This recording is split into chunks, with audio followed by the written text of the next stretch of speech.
स्वागत करते हैं फिर से। आज का वीडियो बनाया जा रहा है अवकलनीयता भाग 2। इसके पहले मैंने भाग 1 बना दिया है जिसमें 5 क्वेश्चन को मैंने कवर किया था और आज हम भाग 2 में बताने वाले हैं। इसके सारे क्वेश्चन आज हम कवर कर देंगे, मतलब 5.2 को आज हम क्लियर कर देंगे। इसके बाद बनेगा 5.3। तो चलिए शुरू करते हैं प्रश्नावली 5.2 के भाग 2 में और क्वेश्चन नंबर 6 से हम स्टार्ट करेंगे। कौन से क्वेश्चन है और कैसे लगाएंगे ध्यान से समझिएगा। भाग 1 को देखने के लिए डिस्क्रिप्शन में लिंक दे दिया गया है, देख सकते हैं। क्वेश्चन नंबर 6, y बराबर cos x power 3 into sine square x power 5। ये काफी लंबा चौड़ा क्वेश्चन है, ध्यान से समझेंगे तो आएगा, नहीं समझेंगे तो नहीं आएगा। देखिए ये है हमारा प्रथम और ये है द्वितीय, इन दोनों के बीच में क्या है, गुणा का निशान है। तो गुणा का वाला फॉर्मूला लगाएंगे तो लिखेंगे गुणा के सूत्र से। तो गुणा का सूत्र क्या है, पहले हम सूत्र लिख लेते हैं। तो गुणा का जो सूत्र है वो है प्रथम फलन द्वितीय का अवकलन। तो ये हो गया डी बाई डी एक्स द्वितीय प्लस द्वितीय फलन और प्रथम का अवकलन, तो डी बाई डी एक्स प्रथम। ठीक है, अब इतना करने के बाद हमें क्या करना है, ये प्रथम है और ये द्वितीय है, इसमें बैठा देना है। तो प्रथम क्या हमारा cos x पावर 3, फिर d बाई डी एक्स, द्वितीय क्या है sine square x power 5 plus फिर द्वितीय sine square x power 5 d by D x प्रथम cos x पावर 3। इतना करने के बाद अब देखिए यहाँ पे आपका सवाल शुरू होता है। ये तो मैंने अभी फॉर्मूला में रखा है। तो देखिए ये जो दिख रहा है आपको और एक ये दिख रहा है, मतलब हमें केवल इसका अवकलन करना है, इन दोनों का नहीं करना है। इसका डी बाई डी एक्स नहीं है, केवल हमें इसका अवकलन करके इसका मान इसमें पुट कर देना है। और यहाँ पे अवकलन इतना ये छोटा नहीं दिख रहा है कि पहले यहीं पे सॉल्व कर लेंगे। इसके लिए आपको अलग से इसको हल करना पड़ेगा, इसको भी अलग से हल करके इसमें वैल्यू पुट करना पड़ेगा। तो हम अलग हल करेंगे। तो इसको ले लेते हैं D by D x sine square x power 5, ये हमारा है। तो इसको हल करने के लिए हम क्या करेंगे, देखिए सबसे पहले माना x power 5 is equal to t. ध्यान से समझिएगा, बहुत ही इंपॉर्टेंट क्वेश्चन है ये, क्योंकि इस टाइप से ही पूछे जाते हैं। x पावर 5 बराबर मैंने t मान लिया, तो यही वैल्यू उठा के इसमें पुट करेंगे तो क्या मिल जाएगा, साइन स्क्वायर टी हो गया। इसके स्थान पे क्या हो गया t, लेकिन आपको साइन स्क्वायर टी का अवकलन नहीं पता है, तो इसलिए क्या करेंगे, अब इसको फिर से मानेंगे। तो लिखेंगे माना, या इसको लिखेंगे पुनः माना sine T is equal to Z. अब मैंने क्या माना, साइन टी को ही पूरा जेड मान लिया। तो अब ये वैल्यू फिर पुट करेंगे तो क्या मिल जाएगा जेड का स्क्वायर। तो sine T is equal to Z और उसका स्क्वायर, ये हो गया जेड स्क्वायर। अब इसका करेंगे अवकलन, मतलब डी बाई डी जेड करेंगे, क्योंकि ये जेड है तो जेड के सापेक्ष। तो डी बाई डी जेड करेंगे तो क्या मिल जाएगा, हमें मिल जाएगा 2z। ठीक है, इसका अवकलन करेंगे तो मिल जाएगा 2z, या 2z के स्थान पे क्या वैल्यू रखेंगे, साइन टी रखेंगे। तो लिख लेंगे साइन टी। अब टी की भी वैल्यू पुट करना है तो फिर से लिखेंगे 2 साइन, इस टी की वैल्यू क्या है, टी बराबर x पावर 5 है, तो ये आ गया x पावर 5। यहां पे ध्यान से समझ लिए। अब इतना करने के बाद, ये तो अभी पहले का हुआ है, अब इसके बाद मैंने जो एक z माना है उसका अवकलन करना है और एक t माना है उसका अवकलन करना है। तो बारी बारी इन दोनों का कर लेते हैं। तो लेते हैं z बराबर मैंने माना था साइन t, अब इसका करेंगे अवकलन। तो इसका अवकलन कर लेते हैं, तो D Z upon D T है तो टी के सापेक्ष is equal to sine T का हो जाएगा कॉस टी, या कॉस इस टी बराबर क्या मैंने माना था, x पावर 5 माना था, तो ये मैंने रख दिया t की वैल्यू। तो ये हो गया z जो माना था उसका तो अवकलन हो गया। अब जो मैंने t माना था, t मैंने मान रखा था, उसका भी अवकलन कर लेना है। तो उसको भी कर लेते हैं। मैंने माना था t बराबर x पावर 5, तो इसको x के सापेक्ष करेंगे D T upon D X is equal to ये हो जाएगा 5x पावर 4। अब देखिए जितना भी मैंने सभी का अवकलन कर लिया, सभी को एक साथ लिखना है। जैसे पहला मैंने एक ये किया है मैं बॉक्स बना देता हूं ताकि आपको समझ में आ सके। दूसरा मैंने एक ये किया है, इसको रखेंगे। और तीसरा मैंने क्या किया है, ये रखा है, ये हो गया। तो जितना आप मानते जाएंगे उतना आपको रखते जाना। तो ये इन तीनों को एक साथ लिख देना है। तो ये देखिए क्या लिखेंगे, 5x⁴ पहले लिख लेते हैं, फिर और यहाँ पे 2, ये देखिए ध्यान से, इसमें 2 sin x⁴ है तो 2 का मल्टीप्लाई 5 में हो जाएगा। तो यहाँ पे हम लिख देते हैं सीधे 10x⁴ और sin x⁵ into cos x⁵। तो ये वैल्यू हमारा किसका मिला, ये वैल्यू हमारा मिला sin² x⁵ का अवकलन। ठीक है, यही इसी का मैंने अवकलन किया था, तो ये सारा इतना मिल चुका है। तो देखिए क्या करेंगे हम, यहाँ पे ध्यान से समझिएगा, इसके स्थान पे वही वैल्यू हम पुट करेंगे जो मैंने अवकलन किया था। ये तो हो गया, अब करना है इसका अवकलन। चलिए अब इसका करते हैं, अवकलन। तो मैंने y बराबर मान के इसको बस अवकलन करना, तो करते हैं। तो इसको करने के लिए पहले इस एंगल को मानना पड़ेगा, तभी ये cos t होगा। तो मानेंगे, माना x⁴ = t, तो ये हो जाएगा y बराबर cos t। अब ये t है, एंगल है, तो t के सापेक्ष लिखेंगे, t के सापेक्ष अवकलन करने पर तो करेंगे तो इधर हो जाएगा dy/dt = cos t को होता है माइनस sin t, या माइनस sin t की वैल्यू भी पुट करना, तो t बराबर x⁴ मैंने मान रखा था। ये तो हो गया पहले के लिए dy/dt। लेकिन जो मैंने माना है t बराबर x⁴, उसको भी करना है अवकलन। तो लिखेंगे t बराबर x⁴, ये मैंने माना था, तो अब लिखेंगे x के सापेक्ष, x के सापेक्ष करते हैं। तो ये मिल जाएगा dt/dx = 3x²। अब एक इसको और एक ये, इन दोनों को एक साथ लिख लेना है, लिख लेते हैं। तो ये हो जाएगा -3x² sin x⁴। ये हो गया आपका सेकंड का, किसके लिए, जो मैंने बनाया था cos x⁴ का अवकलन। तो इसका अवकलन हमें ये मिल गया, और एक और जो मैंने निकाला था उन दोनों का अवकलन मिल गया। तो दोनों को एक साथ उसमें हम पुट कर लेते हैं। तो देखिए यही था प्रथम फलन द्वितीय का अवकलन प्लस द्वितीय फलन प्रथम का अवकलन, यही था।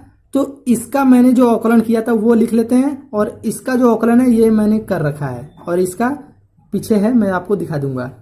तो कर लेते हैं। यहाँ पे पहले है cos x⁴ ब्रैकेट में, इसका जो अवकलन मैंने किया था वो था 10x⁴ into sin x⁵ into cos x⁵। ये मैंने कर रखा था, आपको पता होगा, बीच में प्लस। अब इसको लिखेंगे sin² x⁵, फिर ब्रैकेट। अब इसका अवकलन मैंने कर रखा है, देखिए ये दिख रहा है, तो यहां पे लगाएंगे -3x² sin x⁴। ये सभी का मैंने कर लिया, बस इसको थोड़ा सा सॉल्व करके छोड़ दीजिए, हो जाएगा आंसर। तो कर लेते हैं, तो इसको आगे कर लेते हैं। ये हो जाएगा 10x⁴, और पहले इस सभी को लिख लेते हैं बारी बारी से। cos x⁴ into sin x⁵ into cos x⁵। ये मैंने तीनों को एक साथ कर लिया। अब ये माइनस उठ के यहाँ पे आ जाएगा, -3x², फिर sin x⁴, और ये sin² x⁵। तो आप देख सकते हैं ये हो जाएगा आपका आंसर। अब आते हैं क्वेश्चन नंबर 7। क्वेश्चन नंबर 7 लिखा है y = 2√cot x²। ये क्वेश्चन है। तो क्या करना है, सबसे पहले इसको ध्यान में देना है, इसमें कोई भी गुणा का एंगल नहीं है, इस कॉट का एंगल है x²। तो पहले इस x² को मान लेते हैं। तो मानेंगे, माना x² = t। अब ये वैल्यू उठा के पुट करेंगे, तो y बराबर 2√cot, ये हो गया t। तो x² के स्थान पे क्या रख दिया मैंने, t रख दिया। लेकिन cot t का मुझे पता है अवकलन क्या होता है, लेकिन ये रूट में है, रूट का हमें नहीं पता है, फॉर्मूला रूट का नहीं होता है। तो इसलिए क्या करेंगे, इस टोटल को ही t मानेंगे, कुछ और मान लेंगे, लिखेंगे पुनः माना cot T is equal to Z. अब ये वैल्यू फिर पुट करते हैं उसमें, तो हो जाएगा y बराबर 2 और इसके स्थान पे क्या हो जाएगा रूट जेड हो गया। ठीक है, तो अब इसका करेंगे अवकलन, किसके सापेक्ष, जेड है तो जेड के सापेक्ष, जेड के सापेक्ष अवकलन करने पर, अवकलन करते हैं इसका, तो ये हो जाएगा dy by D Z is equal to 2। अब इसको हम क्या इस तरह से भी लिख सकते हैं, 2z के पावर 1/2 इस तरह से भी लिख सकते हैं। तो वही चीजें करेंगे, ये पावर आगे आएगा 1/2, z के पावर में से एक माइनस हो जाता है, या इसको हल करेंगे तो 2 से 2 कैंसिल, ये हल करेंगे तो आ जाएगा ऊपर -1/2 और उसको नीचे भेज देंगे तो 1/√z आ गया। तो मैंने इसको हल किया तो ये आ गया। इसके बाद इस z की वैल्यू भी पुट करना है, तो लिखेंगे 1/z की वैल्यू क्या है, z बराबर मैंने कॉट टी मान रखा था, तो लिखेंगे रूट कॉट टी हो गया। या इस टी की वैल्यू फिर पुट करेंगे तो 1/√ कॉट, इस टी बराबर मैंने माना था x², तो ये हो गया x²। तो पहला dy बाई डी जेड बराबर हमें ये मिल गया। ठीक है, अब आते हैं जो मैंने z बराबर मान रखा था।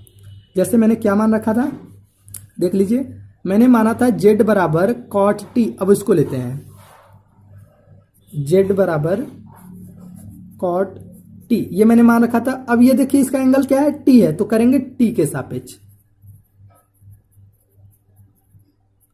t के सापेक्ष अवकलन करने पर आप पूरा लिखिएगा। तो ये हो जाएगा dz/dt, जो ऊपर होता है उसको ऊपर लिखेंगे और जिसके सापेक्ष होता है वो नीचे लिखते हैं, is equal to cot T का अगर अवकलन करेंगे तो इसका फॉर्मूला होता है माइनस कोसेक स्क्वायर टी, ये होता है फॉर्मूला, आपको याद होना चाहिए। या टी की वैल्यू पुट करना है तो माइनस कोसेक स्क्वायर, टी बराबर मैंने मान रखा था x², तो ये हो गया सेकंड के लिए, किसके लिए, dz/dt। एंड थर्ड आते हैं जो मैंने t बराबर मान रखा था पहले के लिए x², सबसे प्रथम में मैंने माना था। अब इसका करेंगे, x है तो x के सापेक्ष, x के सापेक्ष अवकलन करने पर तो ये हो जाएगा dt, जो ऊपर है उसको ऊपर लिखेंगे और किसके सापेक्ष है, x के सापेक्ष, तो dz और dx इज इक्वल टू, इसका अवकलन हो जाएगा 2x। तो मैंने सभी का बारी बारी से अवकलन कर दिया है, बस आपको एक साथ सभी को लिख देना है। तो चलिए एक साथ सभी को लिख देते हैं। जो लिखते हैं एक साथ उसका फॉर्मूला क्या होता है, हम फॉर्मूला भी यहाँ पे लिख देते हैं। तो इसका जो फॉर्मूला होता है वो होता है dy by D X is equal to, पहले ये निकाला है तो लिख लेते हैं dt/dx इंटू, दूसरा मैंने जो निकाला है dz/dt इंटू, तीसरा जो मैंने निकाला था वो था dy बाई dz। इसका मतलब क्या है, ये फॉर्मूला कैसे सही पता चलेगा कि फॉर्मूला एकदम सही है। देखिए dt से dt कट जाएगा, dz से dz कट जाएगा, बचेगा dy बाई dx, left hand side is equal to right hand side.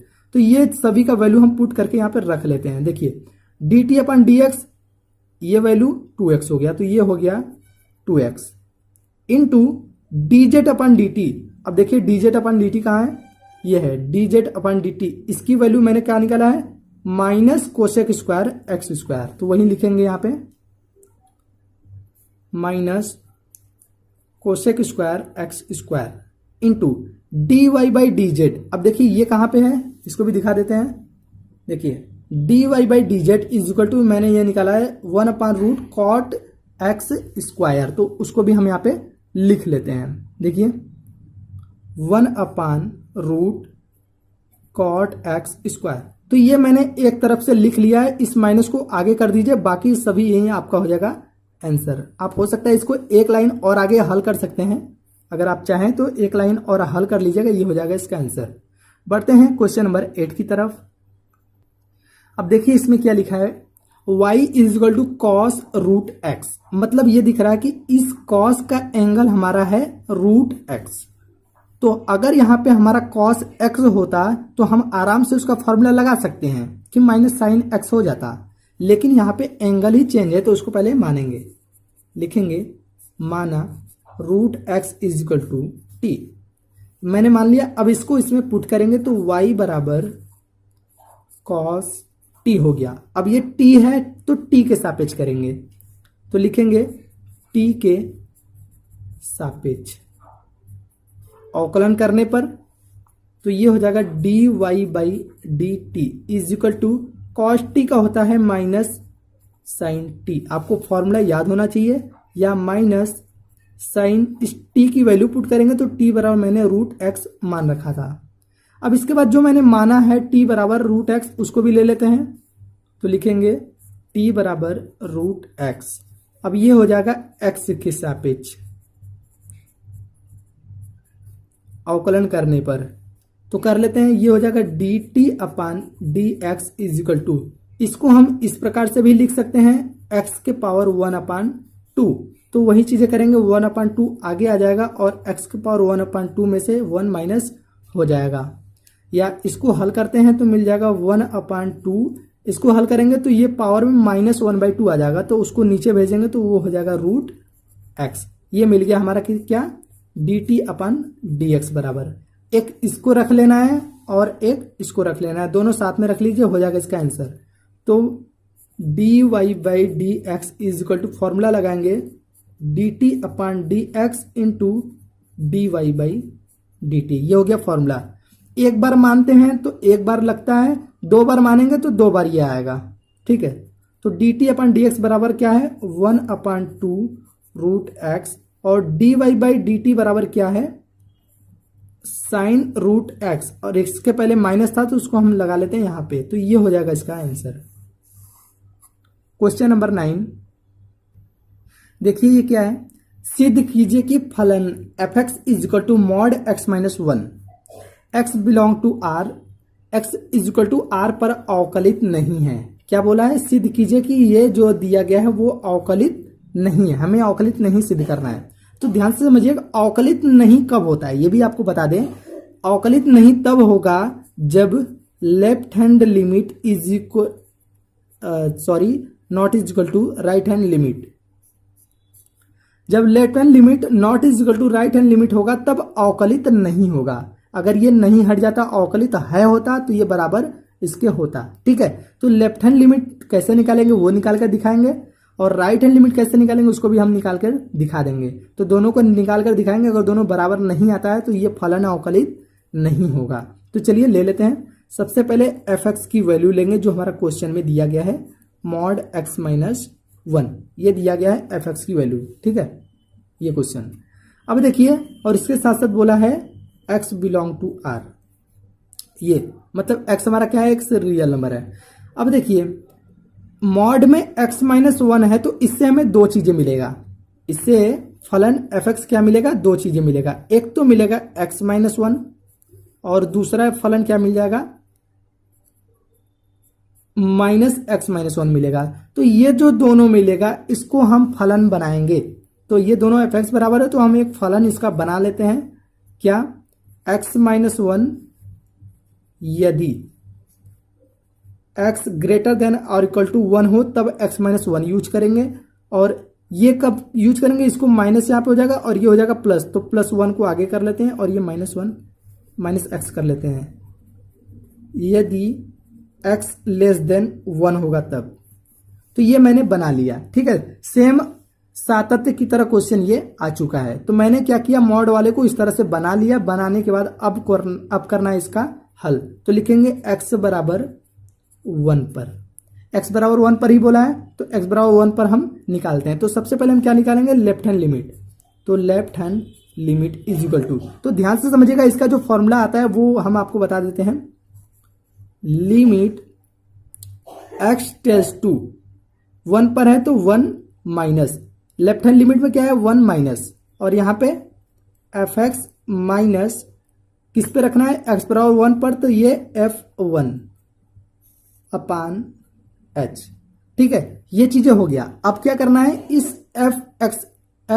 x tales to 1 minus पे हमें थोड़ा सा चेंज करना है, तो लिखेंगे x is equal to 1 minus h, और x बराबर 1 पर रखना है ये चीजें, तो x बराबर रखेंगे 1 is equal to 1 minus h, 1 से 1 कैंसिल हो जाएगा तो h बराबर क्या मिल जाएगा 0, तो हम लिमिट क्या यूज करेंगे 0, तो लिखेंगे लिमिट h टेल्स टू 0, और यहाँ पे f एक्स की वैल्यू क्या मिल गई, एक्स बराबर मिल गई 1 माइनस एच, 1 माइनस एच, अब माइनस F1 अपान क्या है, एच हो गया, ये हो गया, ये माइनस में है तो यहाँ पे माइनस हो जाएगा, अगर ये प्लस होता तो प्लस पे, ये हो जाएगा माइनस। ठीक है, इतना करने के बाद अब देखिए क्या करना है, अब थोड़ा सा इसको हल कर लेते हैं।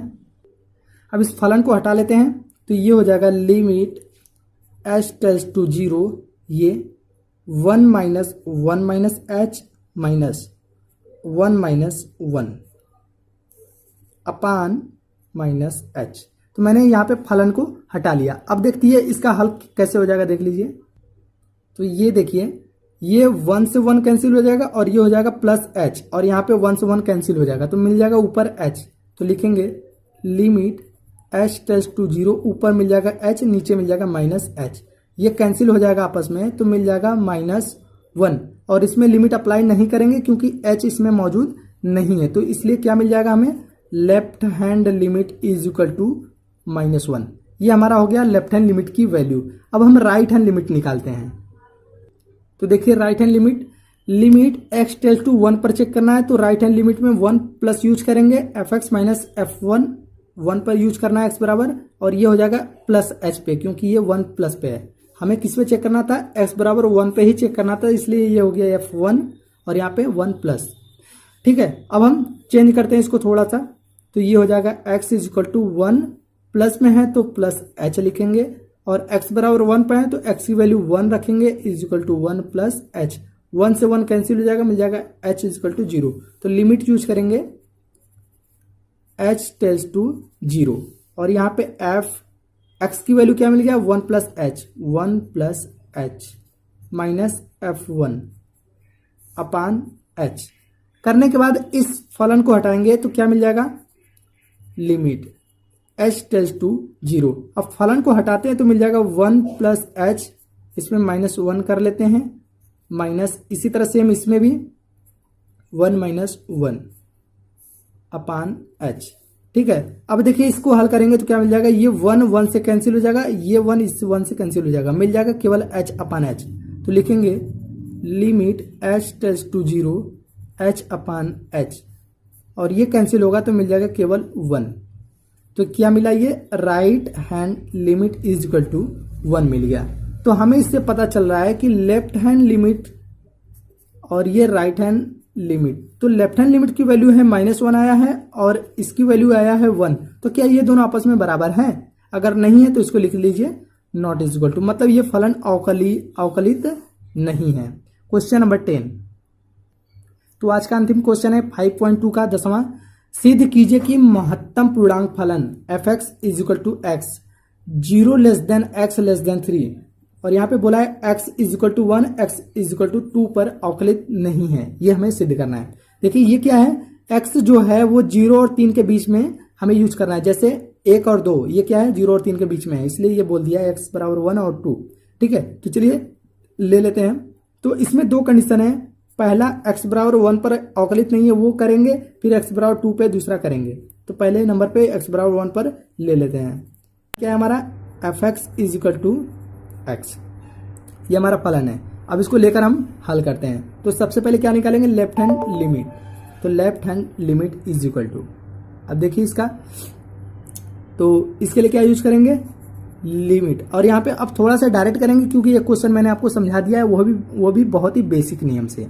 तो यहाँ पे थोड़ा सा हम डायरेक्ट करेंगे, लिखेंगे डायरेक्ट यहाँ पे h tends to 0 F1 minus H minus F1 upon minus H. ठीक है, मैंने एक स्टेप बढ़ा दिया, जो मैंने यहाँ पे लिख रहा था x टेल्स टू 1 माइनस पर, तो उस स्टेप को मैंने बढ़ा दिया और एक स्टेप आगे बढ़ा दिया, और एफ एक्स था तो x की वैल्यू मैंने इसको ट्रांसफर करके इसको रख लिया है। अब इसको हल करेंगे, तो इसको हल कर लेते हैं, तो ये हो जाएगा लिमिट h टेल्स टू 0, और इस फलन को हटाते हैं तो क्या मिल जाएगा 1 माइनस एच, और यहाँ पे -1, ये माइनस यहाँ पे रहेगा। ठीक है, अपान माइनस एच, ये हो गया। अब क्या करते हैं, ये माइनस नहीं है, ये -1 और ये 1 कट जाएगा, तो क्या मिल जाएगा ऊपर मिल जाएगा -1 अपान एच। तो ये आ गया, ये 1 1 से कैंसिल हो गया, माइनस एच अपान माइनस एच, इसको कैंसिल कर देंगे तो ये आ जाएगा टोटल 1। ये आ गया हमारा लेफ्ट हैंड लिमिट के लिए। अब हम इसी तरह राइट हैंड लिमिट निकाल लेते हैं। तो right hand limit is equal to limit H tends to 0 f1 plus H minus f1 upon H. रखने के बाद फलन को हटाते हैं तो क्या मिलेगा, लिमिट एच टेंड्स टू 0 पर, ठीक है, ये हो जाएगा 1 प्लस एच माइनस 1 अपान एच।